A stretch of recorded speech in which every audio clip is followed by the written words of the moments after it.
का जो पूजन का विधान है, उस विधान में कोई गर्म चीज की महत्वता नहीं है क्या? कोई गर्म चीज की महत्वता? फिर भी दुनिया के लोग अपनी बुद्धि लगाकर माता की जब पूजन करने जाते हैं तो वहां अगरबत्ती भी जलाते हैं और दिया भी जलाते हैं।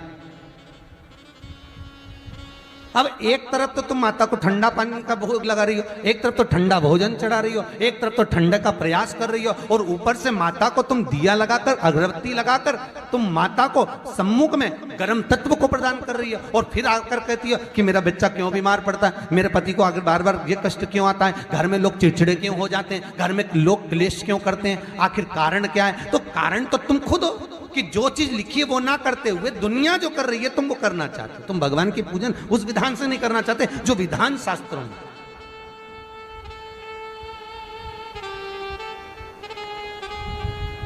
जो शास्त्रार्थ विधान कहता है।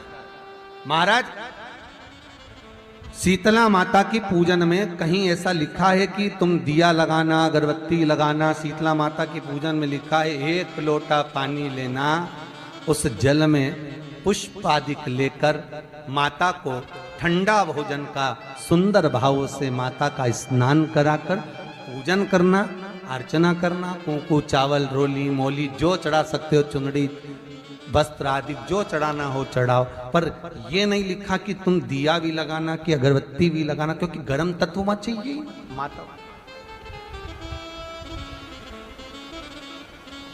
वो शीतल है, शीतला। और अगर तुम दिया लगा भी रहे हो, मान लो दिया अगर तुम लगा भी रहे हो तो उसके सम्मुख ना लगे, उससे दूर, बहुत दूर।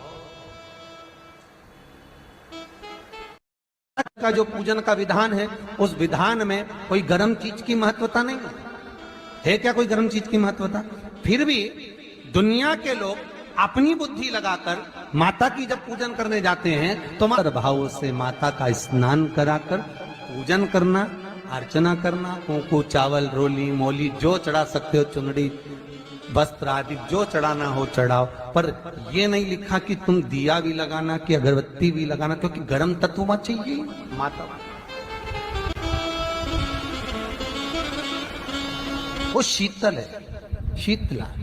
और अगर तुम दिया लगा भी रहे हो, मान लो दिया अगर तुम लगा भी रहे हो तो उसके सम्मुख ना लगे, उससे दूर, बहुत दूर। ठंडे समय में, शीतल समय में शीतला माता ने यह नहीं किया कि रोटी बना के उठो और थाली लेके लाइन में लग जाओ। तुम देखना, शीतला माता की पूजन करने लोग जाते ना शीतला सप्तमी, शीतला अष्टमी पे, बस 11 बजे तक तो रोटी बनाती रहेगी, सामान बनाती रहेगी, 1-1.5 घंटा में ठंडा हुआ, 12:30 बजे उठ के सीधे लाइन में लग जाएगी, जल्दी से पूजन करके सो जाऊंगी, काम खत्म। शीतला माता ने भी सोच लिया, बस तूने मुझे बेवकूफ बनाया, अब रुक जा तू। 11 बजे तक भोजन बनाया, 10 बजे तक भोजन बनाया, 1 बजे रात को लाइन में लग गई पूजन करने के लिए। 1 बजे रात को, न जाने किसने पहला दी कि 1 बजे रात को लग जाओ लाइन में, सुबह तक पूजन करके अपने घर आ जाओ, फिर आराम से आके सो जाओ। अब इतनी जल्दी क्या है भगवान के पूजन की? माँ की पूजन करने जा रहे हो, माता से लाड़ लड़ाने जा रहे हो, अपनी माता से अपने दिल की बात कहने के लिए जा रहे हो, अपने स्नेह की बात कहने के लिए जा रहे हो, तो धीरे धीरे प्रेमवश आनंद से माता की आराधना शीतल समय में, ठंडे समय में। ठंडे समय का मतलब है भीतर से ठंडे होकर, अपने भीतर से ठंडे होकर। अब अपने भीतर तो ठंडा ही है ही नहीं ना, जल्दी जल्दी चलो, और आधी बहुत पतली खुशी है, और चलो, और ये कितना बड़ा कपड़ा थाली पे ढाक ढुका के लाइन में खड़ी है शीतला माता। शीतला माता, या हाथ में लोटा या हाथ में थाली, और इतनी देर में पड़ोसन निकल के बाजू में से जा रही थी और लोटा थोड़ा सा ढुल गया। अब यहां शीतला माता की पूजन करने आई और ये हो गई चंद्र घंटा, लोटा जरा सा ही पानी का झलका, देख के नहीं चल सकती। ठंडा भोजन हाथ में, लोटा ठंडा पानी का, और अंदर अग्नि। शीतला माता भी कह रही इसको अजान दो पहले, इसको क्या मतलब? भीतर से शीतल होइए, भीतर से ठंडे होइए। चित्त, वृत्ति, मन जब भीतर से शीतल होगा, ठंडा होगा, तो मेरी शीतला माता, तुमने पूजन करा ना करा, मेरी शीतला माता प्रसन्न हो जाएगी। बस भीष्म भूमि पर गिरा, और भूमि पर गिरने के कारण उससे एक वृक्ष उत्पन्न हुआ जो नीम का वृक्ष कहलाता है, मेवाड़ी का वृक्ष कहलाता।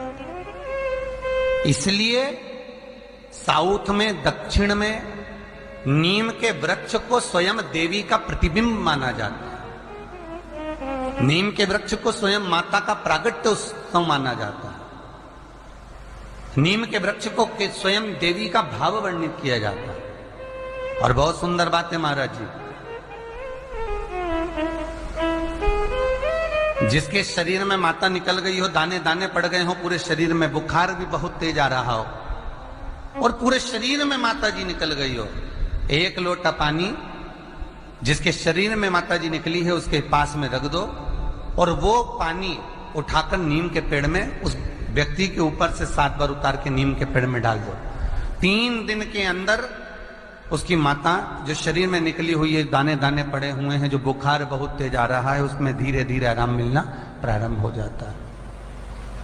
यहां तक शास्त्र कहता है कि किसी व्यक्ति को अचानक बहुत तेज बीमार आ गया, बहुत तेज बुखार आ गया, या एकदम,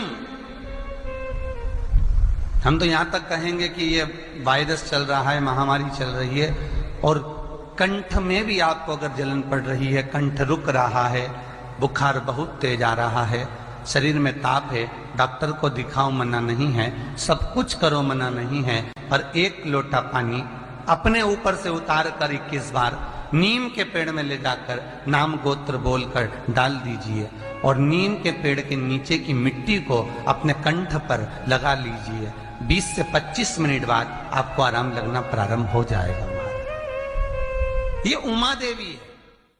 जगह की मिट्टी काया के रोग को ठीक कर देती है महाराज। अगर किसी व्यक्ति को चर्म रोग हो गया, कुष्ठ रोग हो गया, चमड़ी सफेद पड़ गई, रोग समाप्त नहीं हो रहा, बढ़ते जा रहा है, औषधियां आपने बहुत कर ली, तो 3 जगह की मिट्टी आपको फल प्रदान करेगी। पहला, सूर्य कुंड की मिट्टी। स्कंद पुराण सूर्य कुंड कहां पर है? तो कहा दतिया और झांसी के बीच में सूर्य कुंड निवास करता है। उस सूर्य कुंड की मिट्टी को लाकर जिस व्यक्ति को कुष्ठ रोग हो गया हो, शरीर की चमड़ी सफेद पड़ गई हो, स्कंद पुराण कहती है सूर्य कुंड की मृदा लगा लेने से 5 से 7 दिन में रोग समाप्त होने लगता है महाराज। पर सूर्य को सर्वाधिक प्रियता क्या?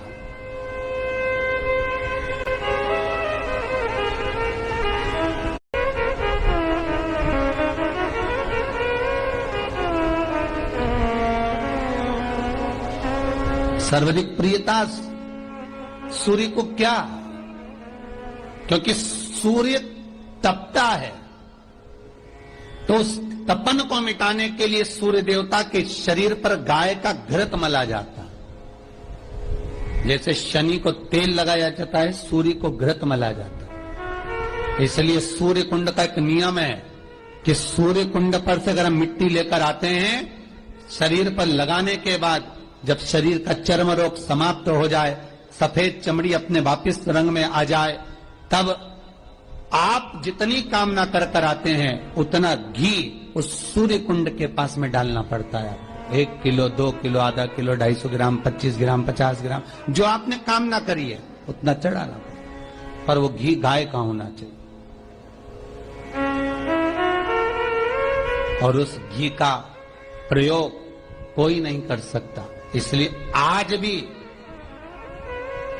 स्कंद पुराण में तो केवल सूर्य कुंड का वर्णन है, घृत का वर्णन है, पर स्थान आज भी झांसी और दतिया के बीच में जो सूर्य कुंड विराजमान है, आज भी वहां पर कुंड के पास में एक घी का कुआं है, जिसमें घी डाला जाता है, पर उस घी का प्रयोग कोई दुनिया का व्यक्ति नहीं कर सकता। जो करता है वो शरीर में फपोले पड़ जाते हैं और बाद में सड़कर मर जाता है।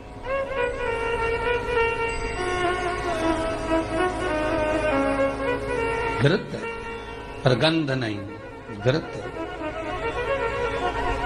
3 जगह की मृदा जीव को सुख का अनुभव कराती है। पहला सूर्य कुंड महाराज, दूसरा वर्णन करा है जिस स्थान पर गौ माता को बांधा गया हो और गाय अपने बछड़े को, बछिया को जन्म देती हो, उस स्थान पर उसकी मिट्टी, उसकी मृदा, उस जगह की रज, जब मकान का मुहूर्त होता है, दुकान खोली जाती है, दुकान बनाई जाती है, दुकान में कोई अग्नि का प्रवेश हो, उससे पहले जहां पर गाय ने अपने बछड़े को जन्म दिया हो, बच्चे को जन्म दिया हो, उस स्थान की मिट्टी उस भूमि पर लेपन कर दी जाए तो जिंदगी में कभी संपदा की कमी नहीं हो सकती महाराज। ये दूसरी मृदा स्कंद पुराण वर्णन करती है, धेनु मानस वर्णन करती। दूसरी